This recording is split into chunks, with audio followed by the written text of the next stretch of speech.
A ciência e a medicina estão cada vez mais perto de devolver o andar a paraplégicos e tetraplégicos. Neste Falar Global, conheça os avanços da ciência e da medicina que dão nova esperança aos doentes com lesões na medula. No Global Net, veja uma tartaruga robô que encanta tudo e todos com desenhos na areia. Há uma nova esperança para doentes com lesões na medula. Fica agora a conhecer algumas das mais recentes investigações no combate às doenças neurológicas, mas também às doenças neurodegenerativas, tais como o Parkinson ou mesmo o Alzheimer. Dezenas de pacientes portugueses e estrangeiros foram submetidos a um autotransplante das mucosas olfativas aqui no Hospital Egas Muniz. A recuperação é lenta e dolorosa, mas em alguns casos voltaram mesmo a caminhar com a ajuda de um andarilho. Esta mesma técnica revolucionária, descoberta há 14 anos por uma equipa portuguesa, foi recentemente aplicada a um paraplégico búlgaro que estava numa cadeira de rodas desde 2004. Derek Fidica perdeu a esperança de voltar a andar depois de ter sido esfaqueado na coluna vertebral. Foi submetido a um autotransplante de células da mucosa olfativa e está lentamente a recuperar os movimentos do corpo. Usaram células retiradas do nariz que, depois de tratadas em laboratório, foram transplantadas através de microinjeções. Para ajudar a regenerar a medula, colocaram 4 tiras de tecido nervoso na zona lesionada.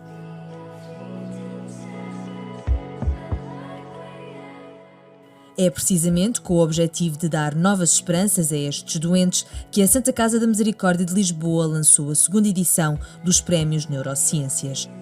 Uma das investigações premiadas é do Instituto Gulbenkian de Ciências. Também aqui se pretende encontrar uma nova abordagem para a regeneração do tecido nervoso da espinal medula, através de células estaminais embrionárias, as mesmas usadas pelos embriões para fazer a medula. Nos próximos 3 anos, esta equipa vai trabalhar estas células em ratinhos mutantes. Quais são as características destas células? Uma delas é que conseguem fazer, igual que essas células estaminais embrionárias, fazer qualquer tecido a partir daí. O que há que saber é como. Na prática, no futuro, seria uma combinação das duas coisas. Conseguir aplicar o que nós aprendemos no ratinho em células obtidas inicialmente a partir do próprio paciente. Na área das doenças neurodegenerativas, a investigação premiada quer perceber de que forma a cafeína pode ajudar no tratamento de problemas de memória. Os investigadores do Centro de Neurociências e Biologia Molecular da Universidade de Coimbra querem substituir a cafeína, a substância que consumimos, por exemplo, quando bebemos um café, por uma substância superpotente e sem efeitos secundários. Com esta substância pretende-se tratar doenças que levam ao envelhecimento e à perda de memória, como por exemplo o Alzheimer. Numa altura em que tanto se corta nos investimentos em ciência em Portugal, os 200 mil euros atribuídos a cada uma destas equipas vão evitar que investigações como estas fiquem na gaveta.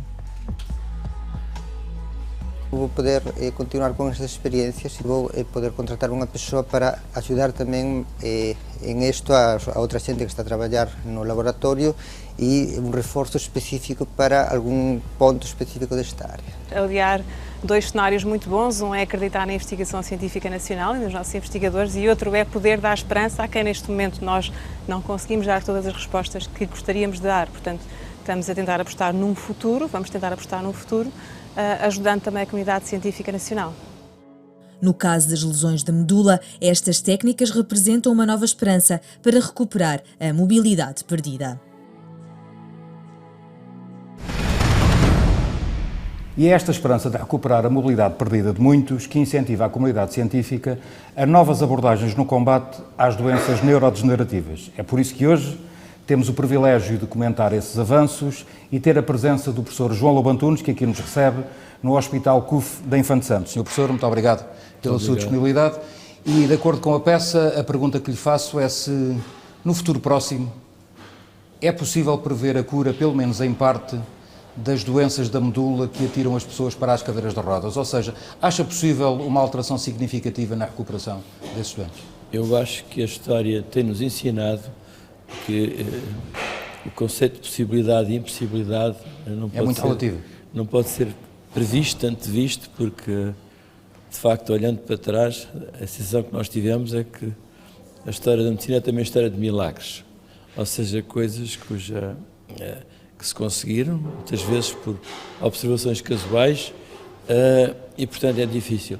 É evidente que há um enorme investimento científico, médico e não só, de uma série de disciplinas, e hoje, de facto, nós falamos na biomedicina, que inclui não só os mecanismos moleculares da doença, mas a bioengenharia, as tecnologias mais avançadas, e, portanto, o objetivo, efetivamente, é contrariar lesões, situações clínicas que causam enorme incapacidade para os doentes, particularmente, sobretudo se tivermos em conta que isto é uma população muitas vezes jovem, portanto com uma grande expectativa, uma grande esperança de vida, que subitamente, muitas vezes em consequência de acidentes e de imprudências, se veem remetidos a uma vida de dependência. Professor, e o papel que agora as células estaminais e as células do nariz têm? Deixe-me claro que as células estaminais, há uma grande expectativa, não só na medicina, mas em áreas como da regeneração cardíaca e outras, e a regeneração da medula óssea, porque de facto essas células parecem conter em si a capacidade, a potencialidade de se diferenciarem e de reconstituírem células adultas. O problema é muito mais complicado que isso, porque as células podem surgir com um grau de maturidade variável, mas é preciso que se articulem, quer dizer, este computador é muito complexo e, portanto, não é só o hardware, é também o software. É claro que nós pensamos na medula, comparado com o outro sistema nervoso, com o resto, o nosso cérebro, o cerebelo, etc. A medula tem funções muito simples, nomeadamente se a lesão é ao nível da medula torácica, é basicamente os movimentos dos membros inferiores e dos esfíncteres, o controle da bexiga, do reto, função sexual, etc. E, portanto, nós diríamos que é simples. Naturalmente é preciso que esteja tudo coordenado. Agora, quando nós falamos dos traumatismos da medula cervical mais alta, então as funções são muito mais complexas, porque este instrumento constituído por estas 5 hastes articuladas é altamente complexo. E, por outro lado, também não falamos só do movimento, mas falamos também da sensibilidade. Bom. E as células do nariz, professor, que é uma coisa que... Como? E as do nariz, que normalmente na opinião pública causam alguma estupefação? Eu sei que há trabalhos e há grupo em Portugal, mas os resultados são ainda muito difíceis de objetivar. E, por outro lado, passa-se muitas vezes da experimentação animal para o homem, ou seja, a gente pode conseguir que os ratinhos comecem a trepar outra vez, mas isto é muito mais complicado do que o modelo animal disto. E, portanto, hoje há outras tentativas, nomeadamente a estimulação da medula abaixo do nível de secção, e há resultados muito promissores. Que é uma abordagem nova que a medicina está fazendo neste momento.